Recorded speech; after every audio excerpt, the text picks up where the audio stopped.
సర్వాధికారి స్తోత్రాలు చెల్లించుకుంటున్నాను తండ్రి. ఇదిగో నాయన దినాన్ని మధ్యాహ్న సమయం ప్రభావ నాయన మా ప్రియుని ప్రభావం ప్రార్థన చేస్తున్నాం తండ్రి.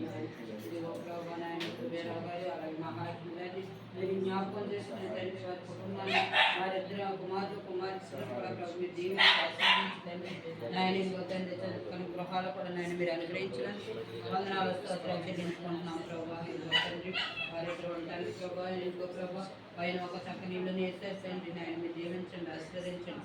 ఈ రోజు నుంచి నాయన ఈ గృహంలో నాయన నిర్ణయించినప్పుడు ప్రభావ నాయన గృహంలో ఏ లోటు లేకుండా మీరు కాపాడండి. ఆరోగ్యం ఆయుష్ని మీరు దయచేయండి. ప్రభావ మీ నామాన్ని హెచ్చించగలమని ప్రార్థన చేయించున్నారు తండ్రి. నీ కుమారుడు కూడా నాయన మంచి ఆరోగ్యించి కాపాడండి. చక్కగా పని పాటలు చేసుకోవడానికి కూడా నాయన నీకు తోడుగా వచ్చండి తండ్రి. అన్ని విధాలు మీ నామానికి హెచ్చించుకోదేవని తండ్రి. ఈ దినవంతట్లో మీరు తోడే నడిపించుకోండి. వారి బిడ్డలను మీరు దీవించి ఆశీర్వదించి మీకే మహిమ ఘనత ప్రభావాలు పొందమని